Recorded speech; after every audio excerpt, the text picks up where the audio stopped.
Pessoal, o vídeo de hoje vai ser referente à temática do reconhecimento de pessoas. Está previsto ali no artigo 226 do capítulo 7 do Código de Processo Penal.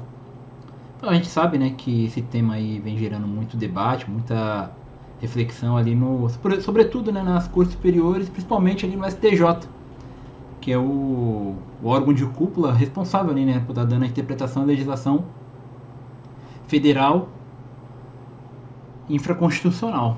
Portanto, é um tema que tem relevância, tá? Muitas condenações, infelizmente, ocorrem com vícios naquele procedimento e a gente tem que estar chegando até as instâncias superiores para estar podendo fazer ali a arguição, né, do vício.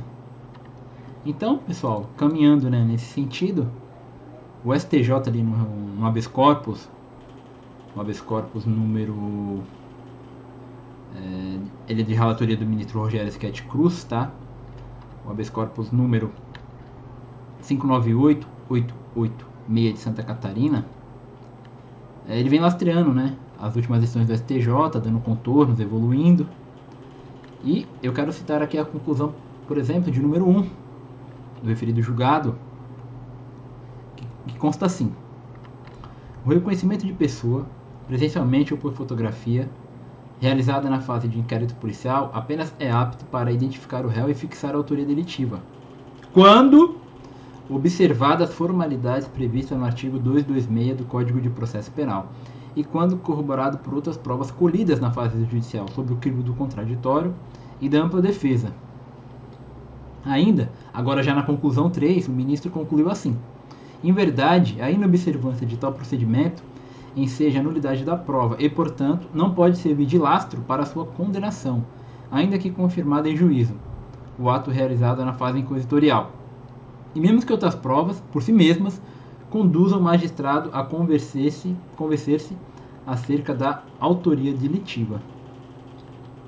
Então, a gente viu aqui com o ministro Schetti, ele conclui que, quando inobservado, quando não seguido, quando não há uma constância ali no artigo 226 do CPP, a prova produzida é imprestável, ela se torna nula. Não tem lastro para qualquer ação penal, muito menos para uma condenação. Então, se ali, naquele contexto de delegacia, a pessoa é presa, naquele momento o delegado ali ele só utiliza a fotografia, seja de um álbum, seja pegando nas redes sociais, e não procede da forma ali do artigo 226, colocando pessoas similares, e não é colocando várias pessoas, se possível, pessoas que possuam características similares, conforme a doutrina do NUT, que eu vou estar mostrando aqui para vocês. Então, a autoridade policial, naquele momento, ela tem que seguir o artigo 226, porque se ela não segue, mesmo que aquele reconhecimento, conforme disse o ministro Cruz, aquele reconhecimento, mesmo que confirmado em juízo, se não vier acompanhado de outras provas autônomas, mesmo esse reconhecimento, ele é inviável para fins de condenação, tá? Para fins do juiz ali estar formando o convencimento dele. E ainda também quero citar aqui, pessoal, já um habeas corpus, ele é mais recente, também do STJ, que é o habeas corpus agora da quinta turma do STJ, tá? É o habeas corpus 712-781 do Rio de Janeiro. Não, aliás, sexta turma também. E é do ministro Rogério Schetti, tá? Ele foi julgado no dia 15 de março de 2022. Nesse habeas corpus, ele é mais atual do que o outro anterior, aquele de 2020. Esse aqui já é de 2022. O ministro Cruz, na conclusão de número 2, ele disse assim, ó: necessário e oportuno proceder a um ajuste na conclusão número 4 do mencionado julgado.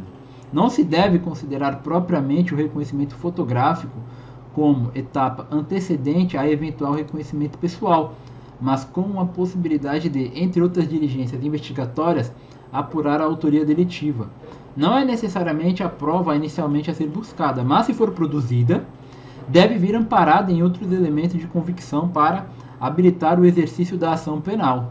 Segundo a doutrina especializada, o reconhecimento pessoal, feito na fase pré-processual, ou seja, na fase de inquérito, ou em juízo, após o reconhecimento fotográfico, ou mesmo após o reconhecimento pessoal anterior, com uma espécie de ratificação, encontra sérias e consistentes dificuldades epistemológicas. Ou seja, mesmo que ocorra a confirmação em juízo de um reconhecimento fotográfico ou a confirmação em juízo de um reconhecimento pessoal anterior, isso aí tem sérias dificuldades, o que leva a corte de cúpula a vir validando as provas que são, as condenações que são lastreadas unicamente nesse tipo de reconhecimento, tá? E aqui, voltando lá ao que eu tinha prometido, o Nútil, na sua doutrina, ele fala assim o que significa o se possível ali, quando ocorre o reconhecimento. Ele fala assim, ó, segundo o autor, a expressão se possível, isso está também no julgado do STJ, né, o ministro Cruz utilizou para estar reforçando ali o seu entendimento. Ele fala assim, ó, segundo o autor, ou seja, segundo o Guilherme de Nutt, a expressão se possível, constante do inciso 2 do artigo 226, refere-se ao requisito de serem colocados pessoas que portem similitude com a que deva ser reconhecida, e não com a exigência de disposição de várias pessoas, uma ao lado das outras. Então, pessoal, naqueles casos ali em que ocorre aquele reconhecimento viciado, por exemplo, no caso de roubo, por exemplo, dando um exemplo, tem um menor envolvido no concurso de agentes, a autoridade policial coloca o maior e o menor, só os dois, e não coloca pessoas que já estão ali na carceragem, que é a modalidade show-up, a defesa ela tem que estar arguindo, tem que estar batendo nisso. A gente sabe que os reconhecimentos ele tem sérias inconsistências. Há vários estudos aí que falam das falsas memórias, tem vários dados, né, que pessoas que foram colocadas e depois pediram para reconhecer de novo, e há uma série de divergência. Então, a gente sabe, né, que a memória humana ela é falha. E naquele momento ali que a pessoa está querendo fazer justiça, também está querendo fazer vingança, ela pode estar cometendo uma injustiça, tá? Então, o vídeo de hoje foi esse, pessoal. Espero que vocês tenham gostado. Deem aí um like, compartilhem esse vídeo, comentem também para eu estar entendendo aí o que vocês acharam, para a gente também estar interagindo. O vídeo de hoje foi esse e até a próxima.